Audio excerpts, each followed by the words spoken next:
Before we hop into this episode, I have one favor to ask of you. If you've got any kind of information or inspiration from this podcast, it would mean the world to me if you hit the subscribe button. Just like most podcasts out there are more people that watch this show that are not subscribed than that are subscribed. And so if you want to help me get bigger and better guests for this show as we go along, and I hope you do stick along, it would mean the world to me to hit that subscribe button so that we can make it happen. Thank you. Let's get into the interview. Known as one of the foremost experts in trauma and resilience among the top 1% most cited scientists in the world, PhD from Yale, professor at Columbia, and author of The End of Trauma, I am so excited to dive into your work. I've been fascinated through the conversations that I've heard. And I want to start with a kind of a big question is, what are the biggest false assumptions that people have about trauma? Well, hello, James. Let's see. The biggest false assumptions that people have about trauma. I would say people have, I think, broader ideas of what a trauma is than the actual evidence warrants.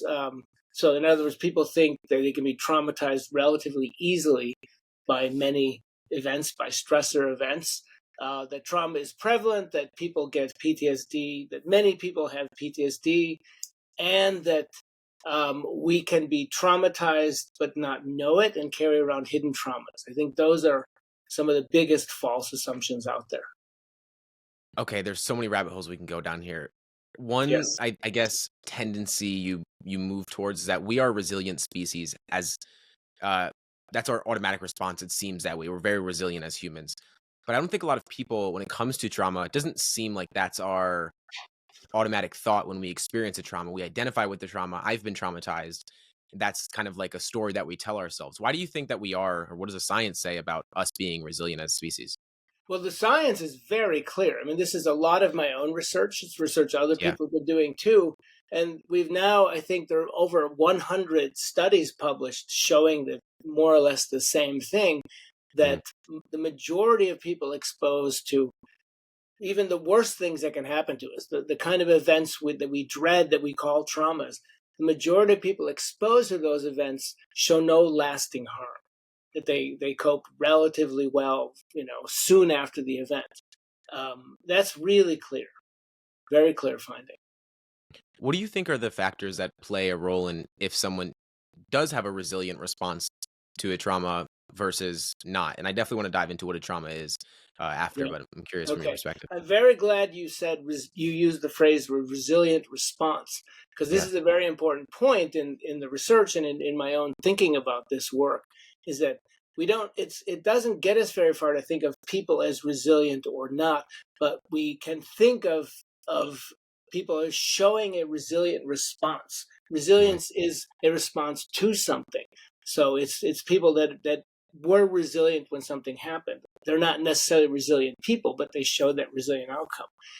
When we try to understand who will show that outcome, or why some people will show that outcome and not others, it's been very tricky to try to understand that. And one of the reasons is there's a common assumption, since we began with common assumptions. One of the common assumptions is that there are kind of a handful of key resilience traits that people need to have in order to be resilient. And that some people have these sort of magic traits, and therefore they are resilient people. That's really just simply not true. What we find when we look at the evidence and we do the research is that we find many, many things, maybe 50, 60, and counting factors that correlate with resilience. Things that if you have this, you're more likely to be resilient. If you have that, you're more likely to be resilient. We've identified at least 50 or 60 of these things now. But the key part is, well, first of all, there's so many of them. Second, the effects of each one of these things is very minimal. It's small. We call this in the research world, we call this a small effect size. But what that basically means is the actual impact of one of these things in determining how well, whether we'll be resilient or not, like, say, our social relationships or our problem-solving ability or our level of optimism or our coping prowess, whatever we want to look at, all of these things only move the needle a little bit. So it's been a real conundrum to try to understand that. Why is that? Why all these different factors that seem to pop up in this kind of research? Some people have these, some people have these. None of them do a big job. None of them are kind of the magic things that if you have one, you're going to be resilient. And I've tried to understand that for a long time. And I finally came to the realization, based on some other work, that it was really about the capacity to be flexible, the capacity to figure out what's the behavior or the thing I need to do in this situation. Not always, not because I'm good at this, but just what's the thing that's going to work here in this particular situation. Yeah, I spoke with an author, Brad Stulberg, I think earlier this year, and he wrote a book on change. And he says that rugged flexibility is the framing that he uses because the only constant in life is change. Everything is going to change. So when it comes to resilience and being resilient, like you said, it's not a more of a trait, but it's more so it depends on the situation that we're approached with. And there's a lot of environmental factors that can play a role, but it seems as though they don't play a massive role. Like that's not the determiner. Yeah. Yeah, I mean, I think that's very well said. I mean, the world constantly changes, and we tend to think also um, that we tend to classify these really nasty things that happen to us as traumas. And then Mhm. we tend to think that a trauma is a trauma is a trauma. You've been through a traumatic event, therefore you are going to have these reactions and you're going to have these costs. It's going to harm you in this way. And we tend to think of anything that's a trauma is sort of just this generic thing that's going to harm you and lead to the same thing, PTSD. And in fact, when we start looking at these events, it becomes really clear that all the many things that can possibly happen to us that we really don't want to happen to us, they're all dramatically different.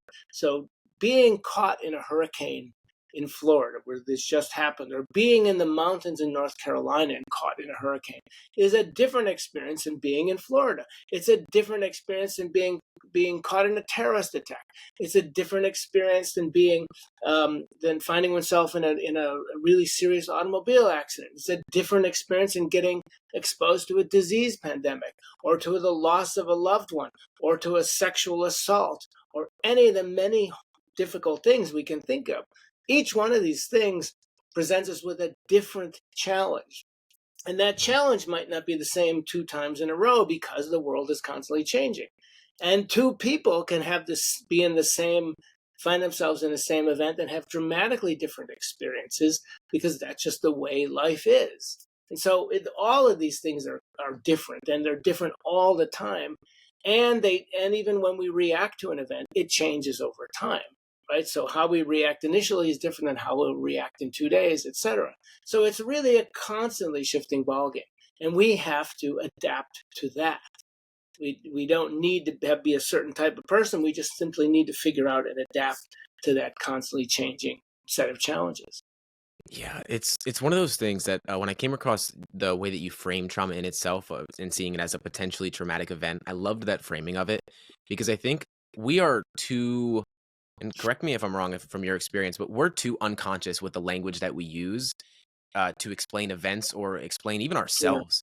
I use the framing of limiting language. Like people use the word should when it's really shame. People use the word I can't when it's just a limitation. Like our yeah, the framing that we use creates our experience. So for something like that, for a trauma, how much of language plays a role in the aftermath of yeah. experiencing a potentially traumatic event?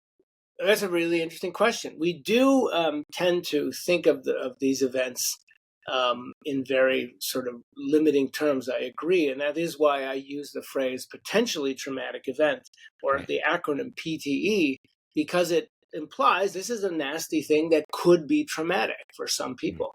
But there's been a little bit of research on it, not nearly enough. I mean, you can't control language. Language is slippery in that way, Yeah. particularly American English. I think probably here, we take nouns and make them verbs. We take verbs and make them nouns. We invent language all the time. And it's fun. It's one of the creative things about American culture, but it also means that we sometimes lose sight of what these words mean. And I think people do use the particular word trauma, use it very loosely, and sometimes so loosely that they can limit themselves, and they can convince themselves that they are completely damaged by an event permanently in a long-term way because of the language use. I mean, it's one way that happens for sure. Does that lead into placebo or nocebo by chance? How do you mean? Because I think if say, for example, COVID happened and everyone that has been through COVID can say that they've been traumatized or Ah, experienced trauma. And so it's like that belief in itself leads into this idea, and that's just a going throughout your life kind of yeah. thing. There's a little bit of that for sure, and there's some really interesting findings from back in the 1990s, and there was a period of time when whenever a major event happened that influenced a lot of people, that mental health professionals would rush in right away and try to offer brief mental health interventions called psychological debriefing or critical incident debriefing, etc. There are many different names for this, but it was a very common thing for a while. There'd be an earthquake somewhere, and mental health professionals would go there to offer these kind of just brief sessions to people. And sometimes, in some cases, there'd be a school shooting or something else. People would be essentially told to go see the mental health professional. But the research showed, and people felt this must be good. The mental health professionals doing it thought they were helping people. They sincerely, did it because they were generally kind-hearted people that wanted to help. But the research showed, in fact, that this kind of on-the-spot quick debriefing did not help people, and in many cases made them worse. And the reason, it seems, turned out to be something along the lines of what we were just saying, that you imagine somebody. Here's one of the best studies was done by a group of researchers who thought they were going to demonstrate that sort of this critical incident debriefing was actually helpful. And they got people in hospital in England who had been hospitalized for an injuries due to an automobile accident. By any stretch, that's a serious event. That's a very potentially traumatic event, because it's physical injury, crash in a car, it's dangerous, life-threatening, could have died, etc. And people in the hospital are recovering within the first 48 hours. They were either given some of them were given this debriefing. So the mental health professional shows up in the hospital room, says, "Hello, hi, I'm a mental health professional, part of this research we're doing," and they would. What they did seemed innocuous at the time, but what they did essentially is have people tell them all about everything that happened. Tell me Mm, blow by blow what you went through. Praise it. Tell me what it meant to you, what it felt like, etc. Go through the whole thing, and then they tell them all about trauma. Tell them what traumas are. They encourage them to make sure you express this and don't suppress this. We're going to tell your doctor, so your doctor will know about this as well. And what that seemed to do is interfere with the normal recovery process. The normal process that people go through is they gradually come to terms this thing happened, and it's not unusual for people to have a lot of intrusive imagery and thoughts, replaying what happened to them because it's provocative and life-threatening. Maybe a nightmare or two, to feel kind of uneasy, unsure. God, I almost died in this accident, and I have these injuries. I could have been killed, and now I'm harmed by these injuries. And people gradually, most people, it seems, gradually come to terms with that, and it gradually abates. But if somebody shows up in your room now in the hospital and tells you you've been through a trauma, let me tell you all about trauma. Here's a pamphlet about trauma. It's now reframing this incident for people who've gone mhm. through this, that they have been through a trauma, a psychological trauma, rather than they've been through something really difficult, life-threatening, and they lived through it, they're injured, but they're going to be okay. It's a different way to frame it. And the research showed very clearly, if you leave people alone, the vast majority of them get better on their own, but the people that got this kind of debriefing did not get better in this particular study. On average, they did not get better. And it really does seem to be about this kind of reframing what I went through as a trauma. And trauma is just basically a scary word for people, and it's a scary idea. That's basically what it boils down to. It's so fascinating when I hear that kind of research because it kind of almost reaffirms my belief around how much almost our experience of something happening is more so the story that we tell ourselves about the experience rather than the actual experience in itself. And so talking about it seemingly what you'd think would make it positive, but if they're telling you all the negative that could come from it, or how traumatic that experience can be, you're only kind of feeding that narrative into their minds. And it Yeah. leads me to something that you've said in prior podcasts, that if everything is a traumatic event, then it's not my fault for responding this way. Yes. And It, I definitely want to dive into coping ugly, because I love that perspective. But is there ever a reasonable time to call something an actual trauma, or what's your perspective on that? well, I mean, the word is complicated. I mean, we have the word, right? We could come up with a new word, but we tend to think. I think what we have tended to do is think about, and I think this is professionally what the actual prescription still seems to be. If a period of time has gone by since somebody was exposed to something life threatening or really dangerous, something potentially traumatic, and they're not getting better. And that time is somewhat arbitrarily been set at 1 month. 1 month is a long time, right? We know from all the research that's been done that most people will be pretty upset in those first few weeks. Most people will have a lot, as I said before, a lot of intrusive imagery, maybe a nightmare or two. They'll be uneasy. They'll be kind of shaken by what happened, but that abates for most people. If that doesn't go away past for at least 1 month, and this is again sort of arbitrary, but it's a long period of time, then we can start to worry. Then we can start to think that maybe there is a post-traumatic stress reaction. This is where we start getting into the realm of PTSD. And that doesn't necessarily mean somebody now has PTSD, and they're, even if they get the diagnosis, you can't. Technically, the diagnosis isn't possible until 1 month. So, say 1 month passes and the person now has plenty of symptoms, they're struggling, they get the PTSD diagnosis. That still does not mean that they're now going to be traumatized for the rest of their life or even for the next 2 weeks. It just means they're experiencing this elevated level of trauma to warrant this disorder at this point in time. And it may go away. And what our research has shown is for some subset of people, they continue to show high levels of post-traumatic stress symptoms for several years or more. A small subset of people do that. Another subset of people experience these very intense acute reactions that it takes them a while, like often more than a year, to kind of get back into the normal level, maybe 2 years. So we see that pattern as well. So, there are different ways that people will react to these things, but it's really about the passage of time. When a certain amount of time has passed and people are not getting better, that's when we start getting into the realm of this was a trauma that's causing lasting emotional damage. Yeah. Something I find fascinating, correct me if I'm wrong, but PTSD wasn't even categorized as a thing a few decades ago. Like the idea of trauma in itself just became like having wording for it. And so now that we have language for it, we use it almost, it seems too much.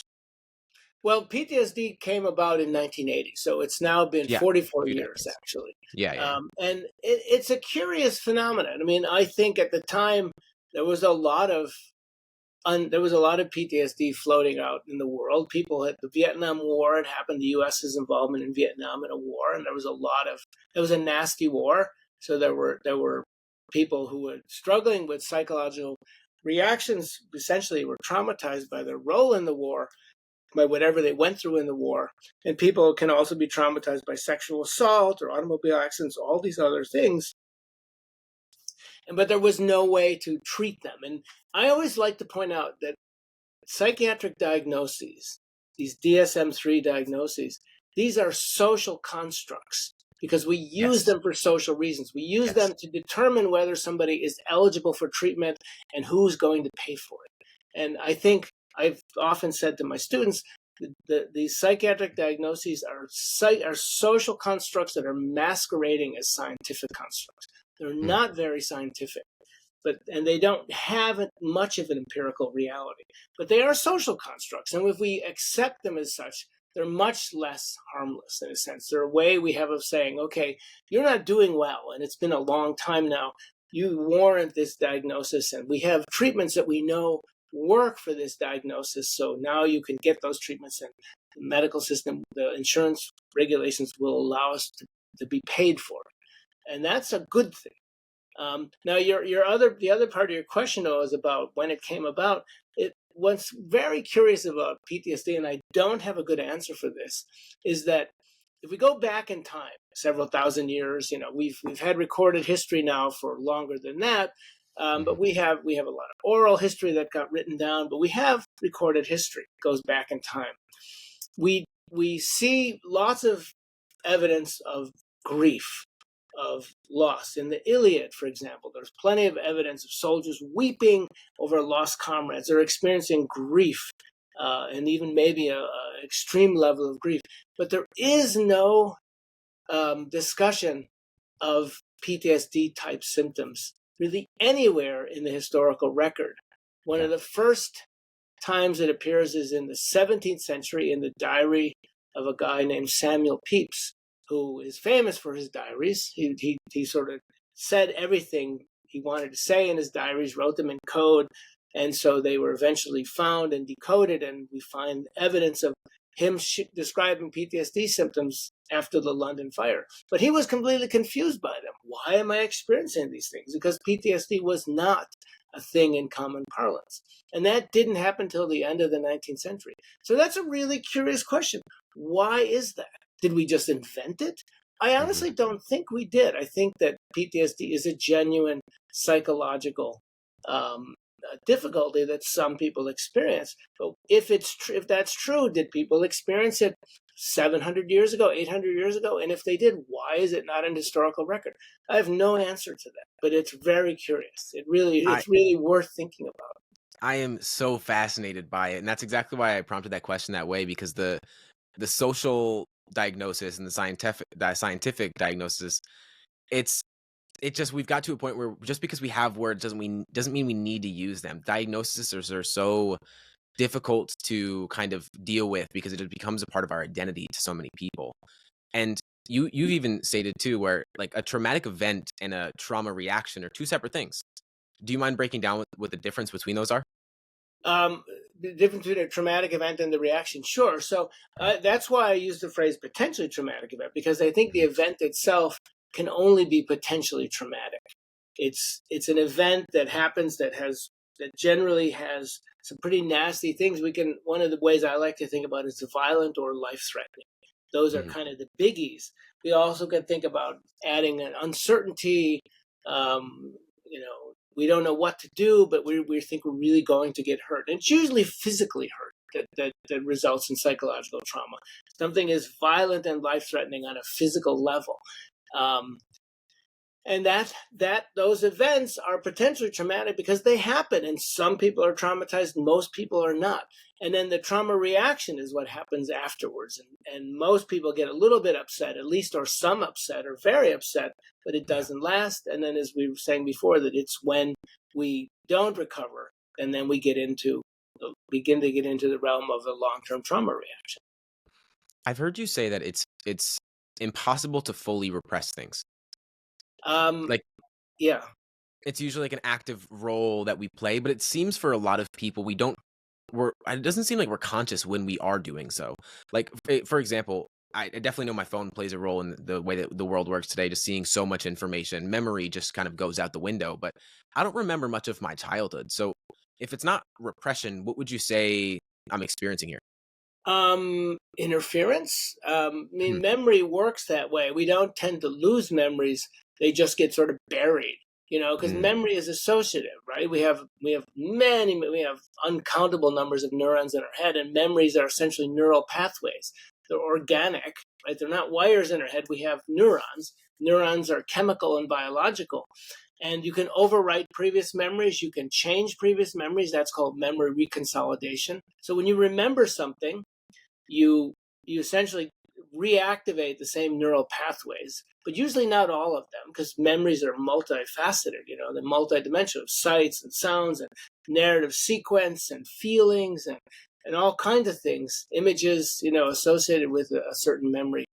An episodic memory, a memory of an event, has a sequence. So when we remember something in the past, we call it back up, and essentially we reactivate some of those pathways. But then those pathways are now alive and fresh because they're biological. Whatever is happening to us at the moment we recall can become part of that memory. How we think about it can become part of that memory. We might think, oh yeah, I remember when I first went to school. first day I went to school. But when we remember that 10 years later, we now have a different frame of reference. We might be talking with people, and all that will color what we then reconsolidate to the point where the original bit of that memory is probably lost, or at least it's sort of buried under all those changes and all those different neural connections.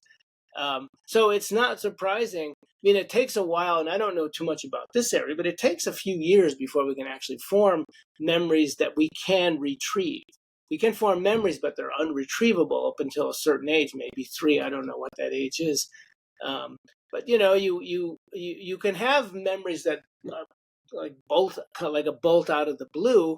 I have a memory once I was in the state of Maine. I think it was on my honeymoon, and I went into a giant sort of antiques barn, kind of a junk barn that had all kinds of stuff, and I found a metal airplane about 10 inches long that with wings folded up like on an aircraft carrier. And I picked it up and I folded down the wings, and the wings had a spring in them, and it made this sound, and I went rushing back to my childhood because I had that toy. And I suddenly remembered I had this toy when I was a kid, very young, and that sound of that spring, and I remembered it. That's about all I remembered, was that I had that toy. I didn't have a story to go with it. I had not much of anything else to go with it. And I was able to reactivate that because of the cue. But, the rest of the memory is just somewhere lost in the morass of, neurons and other memories. It's really just about being accessible, because everything we experience can't be accessible because it would just be an impossible storage question. Instead, we have a bunch of neural pathways that, revise and change and, write over with other things. So, that's the only way our minds could probably really work. We don't need repression to explain that. Repression is not a necessary mechanism to explain that. The thing about memory is, it's funny because I always want to stay in a constant state of questioning, because every time we remember something, we reshape it to what we think it was, not so much what it actually was. And so even trying to remember to begin with, it almost seems impossible. I'm curious for you. You've been at this for a while. You have 2 books and just have written so many papers and want to dive into a bunch of them. But you left home at 17. You traveled around a lot. What were some of the things that led you to get into wanting to study trauma as a whole and resilience to begin with? What a great question. It's probably too long of a story. Let me see if I can respond to your question without telling you like a book length story, which I'm fully capable of doing. I was gonna say, write a book on it one day. I'll read it. Yeah, really. I mean, it would be kind of fun to do that, actually. But I think, I left home under not such favorable conditions. Things were not so good. That's another long story. Would get in a lot of trouble, and I was not having the best adolescence in the world.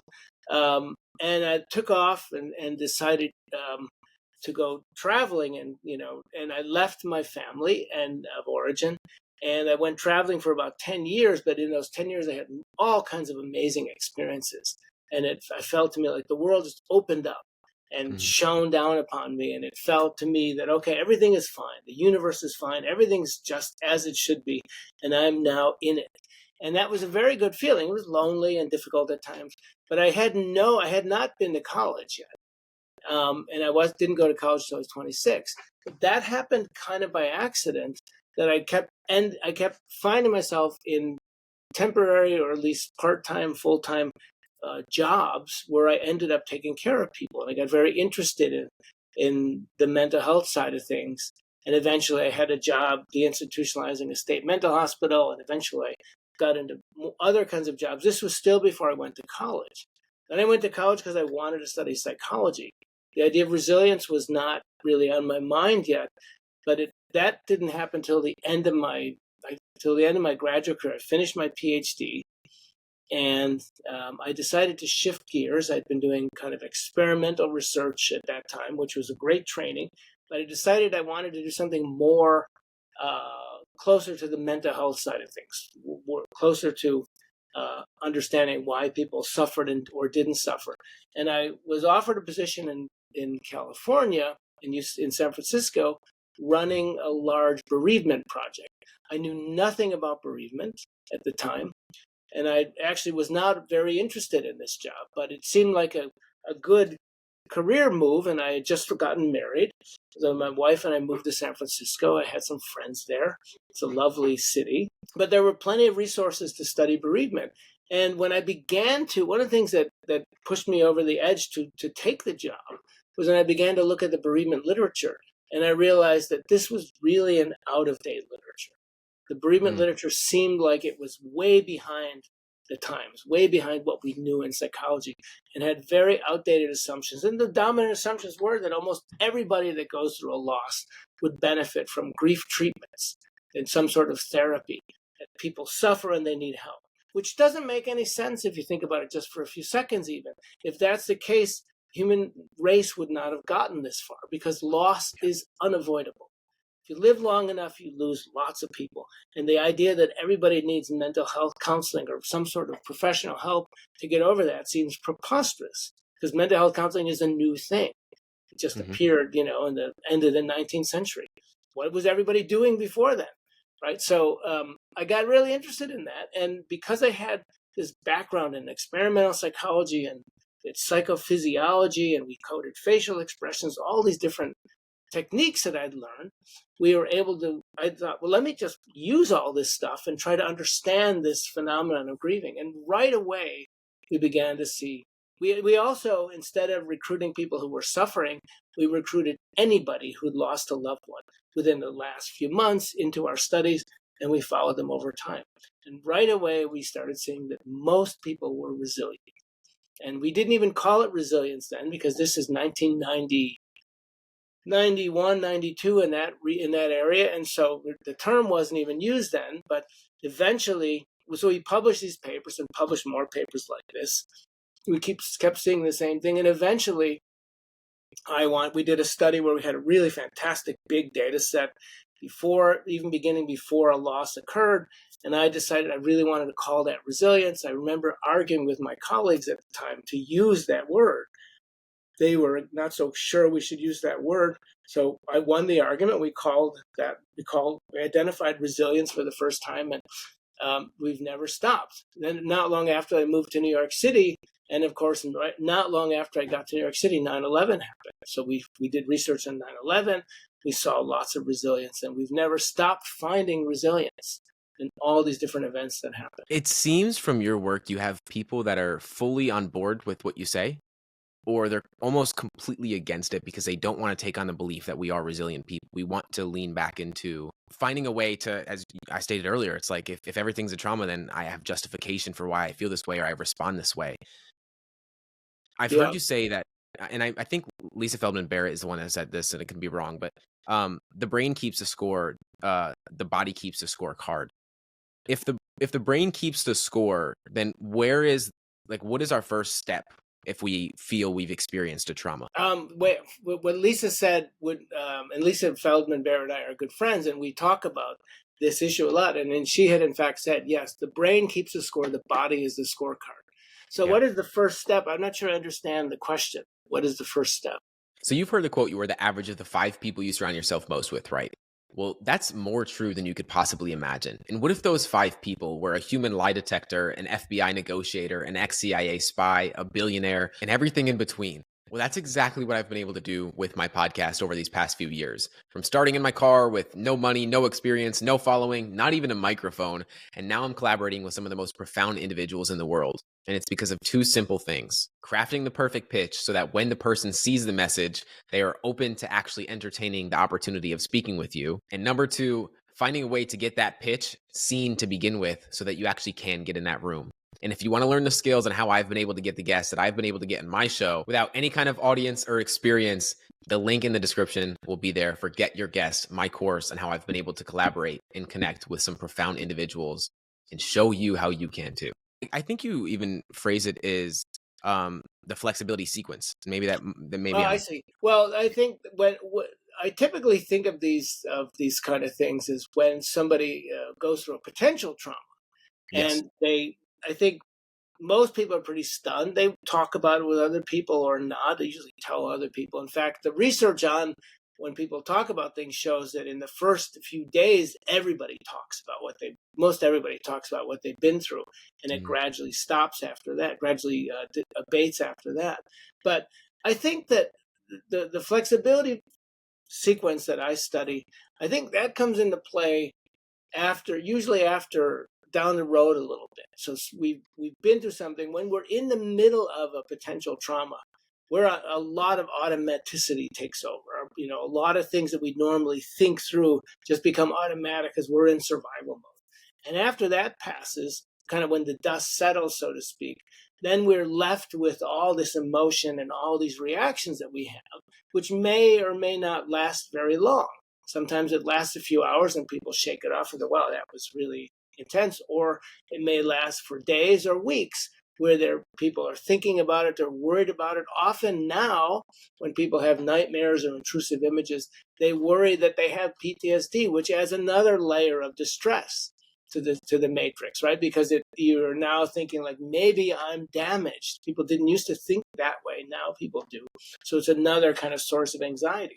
But it's when we are struggling after we've been through something, when we're kind of consciously aware and we're struggling, that's when we get into the flexibility sequence. And the flexibility sequence is really the way I think that most people get through these events.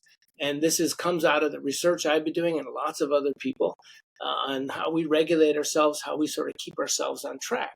And the flexibility sequence, as I've laid it out, it involves 3 sequential parts. And that's probably not all there is to it, but that's what we've been able to figure out so far. The first part, we call context sensitivity, is to assess what's happened to me here. What's going on? So we essentially have to stop, and it takes a kind of a conscious focus to say, okay, I didn't want this to happen, but it did. What's happening to me? And it could be, I'm having nightmares, or I'm really on edge, or I feel very unsafe right now, or I can't stop thinking about this thing that just happened, or I don't want to go outside because this happened outside, or I'm worried that now I won't be able to live my life the way I used to, or, whatever it is that's bothering us, we need to kind of first sit down and pinpoint it. And, it's really about the present. This is not about thinking, I've been traumatized, which again, I think this gets back to language. We can just say, I'm traumatized. That's it. I'm screwed. That's not very helpful. But if we think really, what is it that's happening? And what's happening is usually something much more specific. Say, okay, I'm not sleeping well. I'm having these nightmares. I'm afraid to go to sleep. Okay, that's the problem. Or I'm really uneasy and I can't concentrate. That's the problem. We have to settle on a problem. And then we set a goal, which is basically, I'm going to deal with this. We move to the next step. So context sensitivity, we kind of hone in on what's happening to us in a very specific way, and we set a goal to try to deal with that. The next step is where we actually choose a strategy. We do something to try to alleviate that problem, to meet that goal. And we call this step the repertoire because it involves what we have in our toolbox. What are we able to do? And we ask ourselves this question. So initially we say, what do I need to do here? Mm-hmm. Then the next step, we say, what am I able to do? Right? Okay, so I'm not sleeping well because I'm having nightmares or I'm uneasy. What can I do? What do I know how to do? What have I been able to do in the past? What tools do I have to try to deal with that? And we might choose something. And now this takes us into the third step, which is very important. We call this feedback, where we then ask ourselves, did this work?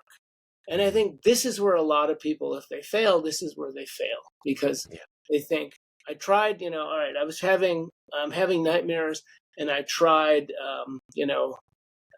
I tried watching a comedy before bed or something, or I tried talking to somebody on the phone before bed and not watching a comedy. I tried not looking at my cell phone, or I tried doing something to get it off my mind, and it doesn't work.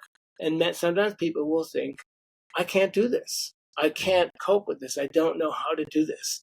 And that's, I think, a really dysfunctional attitude, because even the healthiest people cope by trial and error. Even the healthiest people don't get it right every time. And the key part is this, in fact, trial and error part. We tried something, it doesn't seem to be working, so we go back to the previous step, the repertoire, and we try something else. What else do I have in my toolbox? What else do I have up my sleeve? Okay, I tried not looking at my cell phone and just trying to, sit calmly before bed. That didn't seem to help. Now maybe I'll try I'll try, I'll try distracting myself.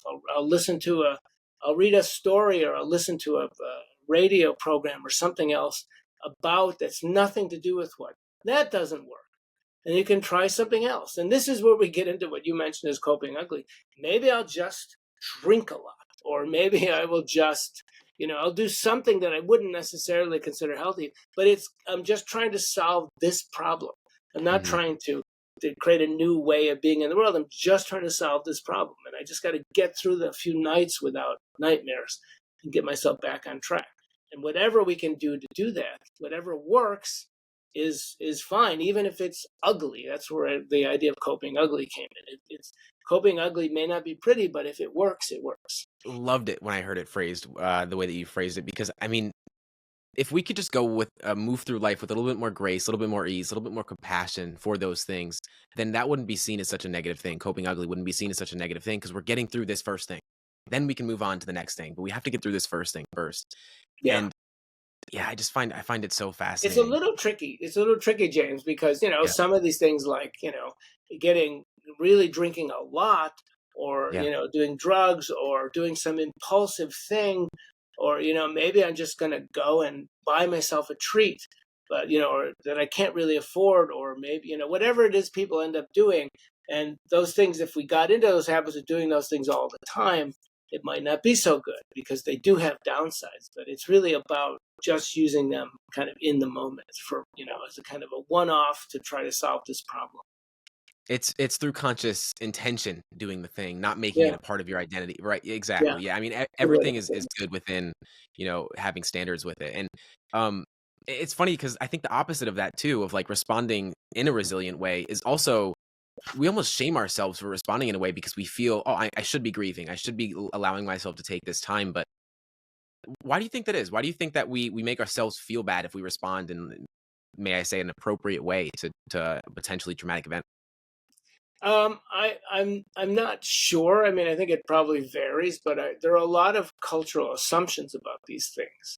Mm, For example, one of the things we studied back when I was still studying bereavement, we did some really nice research, where we showed that people who laughed while they were talking about the loss, laughed or yeah. smiled in a genuine way, and we could code genuine laughter and smiling through certain physiological reactions as compared to more polite laughter and smiling. So genuine joy felt laughter and smiling, even if it's just transient, predicted a better outcome. And now we've seen this many times now. It's an adaptive thing to be able to do, to just have a laugh for a second or two. And it turns out people do it all the time. It's not they're not sitting around laughing for like 45 minutes, but they like in an interview like this, or you and I are talking, maybe I'm grieving right now. I might say something and have a really pleasant memory, or think of something funny, and I'll laugh just briefly. We see this all the time in the videos of the interviews we've done after the Mm. loss. But people have told me, that they can be criticized for that, or they somehow feel like they shouldn't be laughing. It's wrong to be laughing. Um, but in fact, it's not.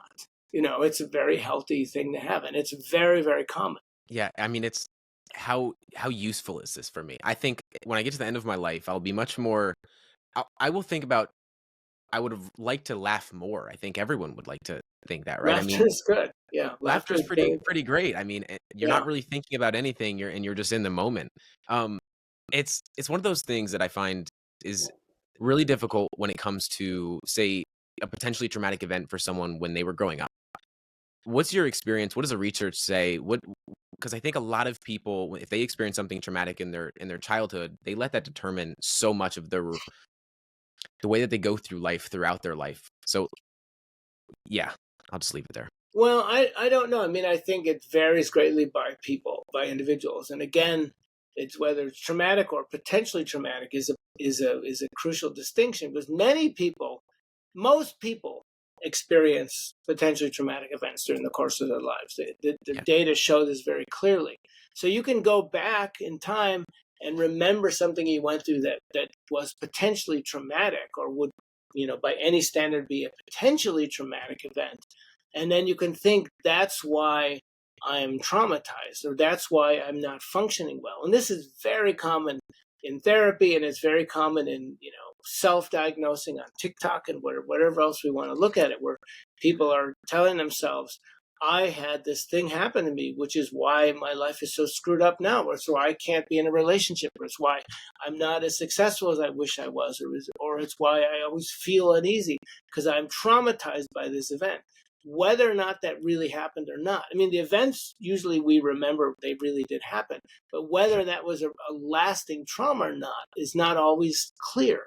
So we can reinterpret the past in a way that suits our needs now, which I don't think is often very helpful. And there are some people who were genuinely traumatized by something and it changed their life in a very negative way, and they struggle to get over it. That's not uncommon. It's not, I shouldn't say it's not uncommon. It does happen. It's not that common is a better way to put that. And then there are people who've been through really not just potentially traumatic events, but long-lasting exposure to multiple potentially traumatic events, say Hmm. chronic abuse, or some of the really caustic circumstances that we know about, like intense poverty or civil war, or children going up in Ukraine right now in some of the combat zones. They're going through a lot of stuff right now, so that's likely to leave more of an impact, whether it makes them suffer long-term trauma or just a different worldview that they have a hard time living with. How can people be so cruel, or life is just not fun, or any of those things that might cause us to think? That's certainly possible too. Yeah, I find this work so fascinating. I've probably said that 20 times throughout this podcast, but I really am just so excited to touch on this with you. It is one of those things, and I'm curious from your experience, from learning so much about it and really like diving into it so deeply and writing books about it. You learn so much about yourself through writing books, not only just reading them, but writing them. What's something that you believed at the beginning of your career that maybe you've changed your mind on? I bet there's plenty of things now. Oh, that's interesting. I don't know if I could answer that. I mean, I think I was surprised. I was pretty surprised, I think, when we began to see how resilient people were. Hmm. And I think that's partly because I had been told the same thing everybody else had been told, right, about these things. Um, but I had my inklings that it wasn't quite true, or the way I thought people would seem to be more resilient than the contemporary ideas at the time would suggest. But I think I was surprised at just the prevalence of it. It's very prevalent. I think also I've been around, we do a lot of interviews in our research, and also we do a lot of experimentation, and we follow people over time. And I'm endlessly talking with people who've been through some of the worst things. And I think people have asked me whether that makes my life difficult. And in fact, the opposite is true. It makes me feel better about human beings. It makes me feel more optimistic about human beings, because we can go through, it seems, anything, right? And I didn't anticipate feeling that. That wasn't anything I thought about actively. I don't know if that is a good answer to your question or not. Yeah, no, I love it. I mean, how could you not feel more optimistic about that when the research states it, right? I mean, the thing that I always go back to is that every single one of us has gotten through 100% of the things we didn't think we'd get through. So how naive of us to think that we're not going to get through this thing that we're going through when we got through the last thing we didn't think we were going to get through. Yeah. And just that resilience as humans. I mean, we've done incredible things, and that just optimism to have. I think it's almost a better way to lean is towards like a delusional optimism rather than just a pessimistic mindset that just keeps us where we Well, are, right? there's a little danger in what the delusional, not the phrase For is sure. not delusional optimism, it's unrealistic optimism is a Yes, phrase that much different. sometimes pops up, which could be harmful, right? Where somebody Yeah. thinks I have a life, I have been given a fatal diagnosis of something, but I'm going to beat it, and that could be difficult. Make the person's life difficult, but maybe not. But it's one of the I've begun to do trainings in flexibility, which is a new thing for me. I've not done that previously, that kind of work.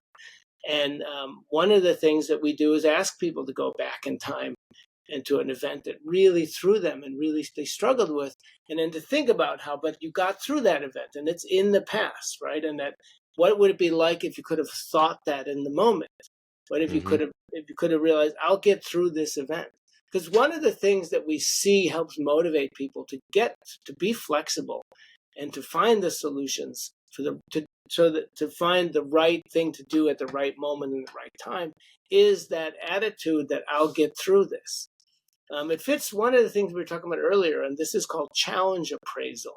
And what that is, it's something that can be measured. It's been tested in a laboratory experimentally, and can just simply ask people. We saw it very clearly in the study we did of spinal cord injury patients, people who were paralyzed from a spinal cord injury, and in the hospital, they looked as healthy as anybody on the street. The majority of them did. We followed them over time, but right in the hospital, they had this. They were not depressed at all, not anxious. The majority. And that thing is called challenge appraisal. What it is essentially you say, all right, when you first are exposed to something pretty horrible, like a spinal cord injury, which is really a lot of potential trauma rolled into one. It's an injury serious enough to sever your spine, sever or lesion the spine. It requires lying in bed motionless for a couple of weeks until they can figure out if you're going to regain any feeling. So you're waiting in a hospital bed for 2 weeks to try to find out if you'll regain any of this feeling will come back. And then there's a long period of rehabilitation. But when that happens, it is most certainly threatening. It is a threat. This horrible thing has happened. I'm in big trouble right now. This is really bad. That's a threat response. But people who are resilient, one of the things they seem to do is shift from a threat to focusing on the challenge. All right, I didn't want this to happen. It sucks, but what do I need to do to get past it? What's the challenge here? And I'll do it, and I'll get past this eventually. It's going to be some work. It's not going to be pleasant, but what do I need to do? And that simple shift, it's simple, more simple than it actually is. It's not so easy, but that shift from focusing on the threat to focusing on the challenge is something that we see that people do to get to the other side. It's what motivates us to do all the other work we have to do. Yeah, I was speaking with Joe DeSena earlier today, the founder of Spartan, and Mm-hmm. it's a continuous reminder of, and I see people like him and so many others that just they do things with their body that their mind couldn't comprehend or even Yeah. fathom doing, and it's just the constant of just keep going is really just such a mantra that I think and it will serve anyone if they take it on in their life. Yeah. In fact, I did an interview with Joe I thought so. DeSena a Yeah, number of years ago, and I was telling him some of these very same things, and he told me that he thought it was exactly what people go through mentally when they yeah, do these physical challenges. They don't really we don't realize what we're capable of, and then we do something and think, wow, I was able to do that. yeah. I think that's, and I in my own life I experience this because I do what's called cold exposure exercise. I Mhm. run. I don't have any cold water at hand in New York City. I live in Manhattan. Not a lot of cold water I can dip into, and the Hudson River is not my favorite thing to I'm swim with in. you. But so I run outside with as much bare skin as I can, usually shorts and shoes, and that's about it. And I've gotten down to 0 Fahrenheit in the past doing that, and it's remarkable because it seems impossible. Yeah, And even now, when I get ready to do, if it's below freezing, I have this slight apprehension. But I do some breathing exercises, get out there, and I run on the steps near my apartment. And as soon as I get out there, I realize I can do this, and I'll stay out a half an hour, not forever. But when I come in, I feel like $1,000,000 because I've just done this thing that I shouldn't be able to do, but I did it and enjoyed it even, right? And so it shows you, when I began to do this in the beginning, it was thrilling because I thought, wow, I can do this. I can mhm. run outside in bare skin in 0-degree weather for a good chunk of time and actually enjoy it. And so it shows you, your mind is kind of running the show here, and your mind can bring you to do things you didn't think you were capable. Yeah, that's the core of this podcast, really. I'm doing a Spartan event next month, and I Ah, definitely understand not going in the Hudson. I'm in upstate New York, so completely understand that. There's one last question I ask every guest. My question to you is, what belief are you currently unlearning? what belief am I currently unlearning? Ah, that's interesting. Um, I think I'm unlearning the belief. I'm getting older, and I won't mention my age, but it's getting up there. And I think I'm unlearning the belief that, off the top of my head, that I assumed when I reached a certain age, I would kind of be done. I'd be Mhm. fixed. I'd be this like person that I wanted to become, and I'd be this very mellow, wise person. And none of that's true.